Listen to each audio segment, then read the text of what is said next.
Yo, Dre! What's up? Give me a funky ass bass line. What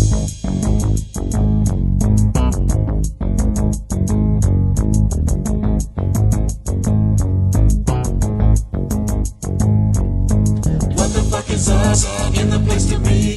Coming on the mic is easy, motherfucking E. Dre is on the beat, Yellow's on the cut. So listen up close while we rip shit up, shit up, shit up, shit up.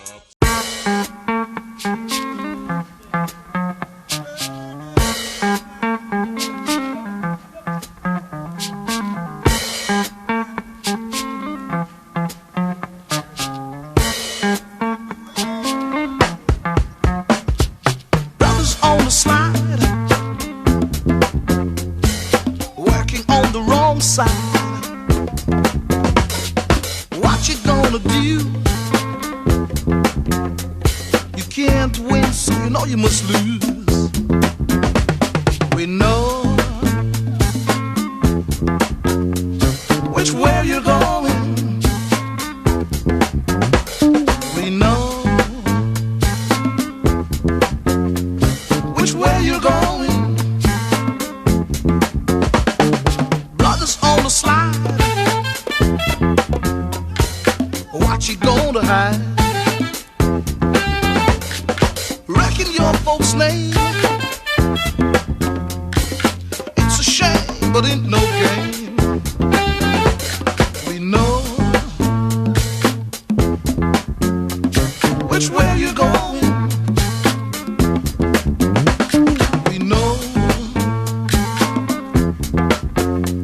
Which way you going?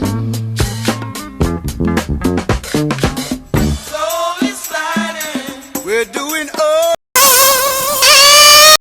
We interrupt this program to bring you a special report.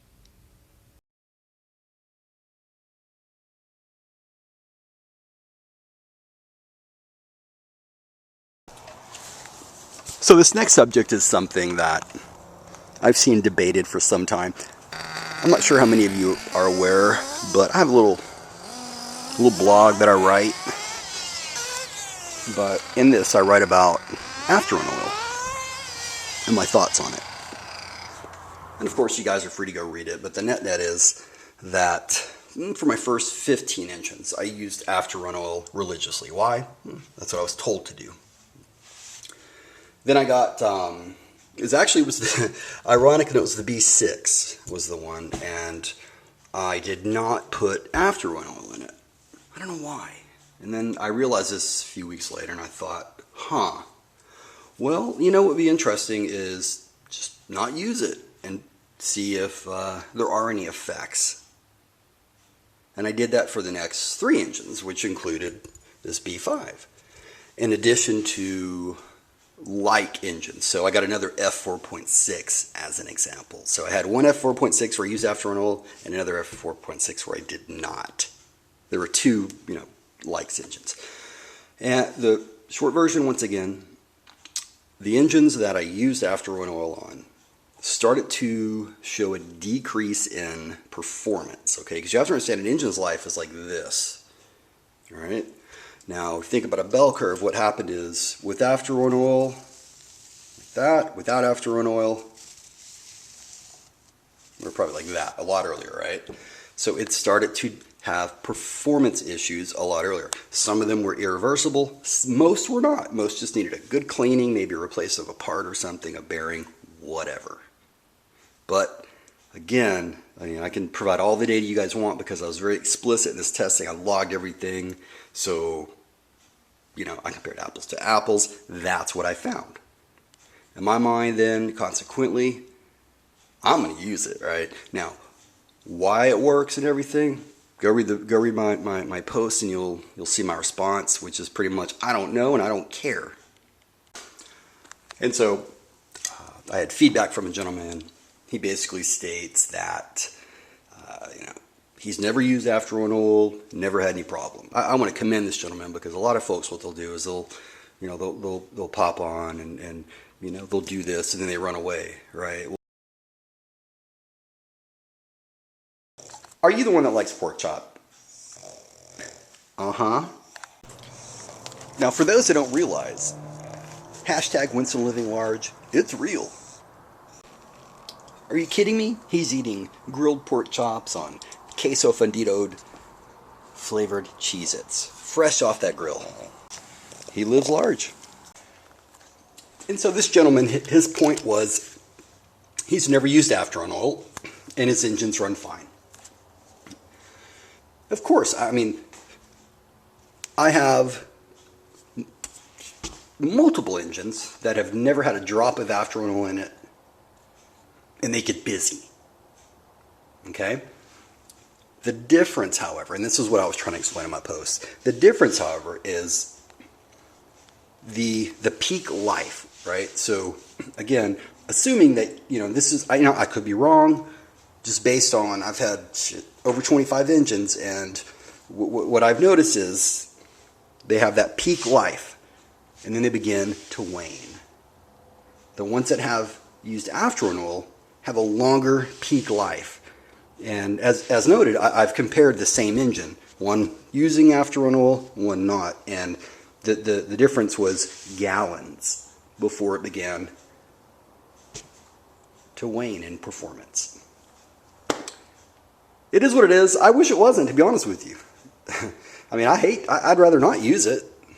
It's cheap, of course, but it's just a pain in the ass, and really, I don't like to take my glow plug off. This is something a lot of people, this is another tip for people. Be very careful taking your glow plug off. I'll tell you a quick story. Everything I tell you is experience now. I had an engine once that was pretty much balls to the wall.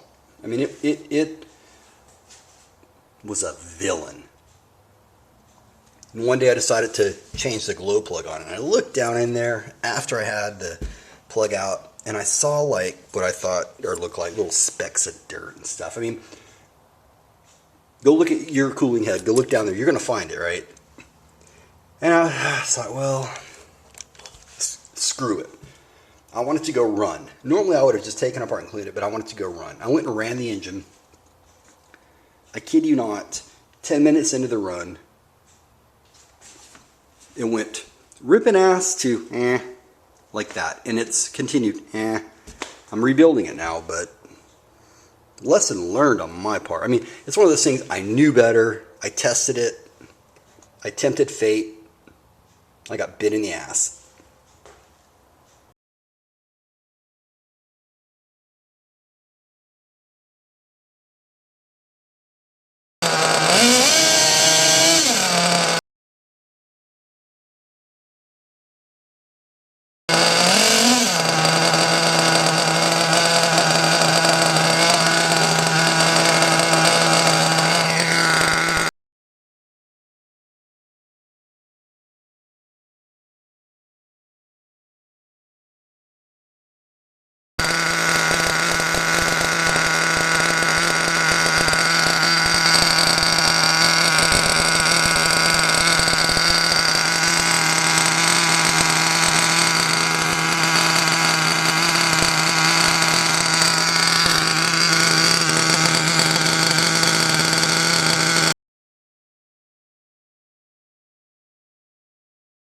G, don't wanna see you fools ain't nothing but more, so fuck your set. Now what's next? I doubt if you wanna flex, no respect, run up and catch wreck. You try to diss the BG and thought we let that shit pass. Dash you fuck around and find your ugly ass smashed in a trash bag, fool.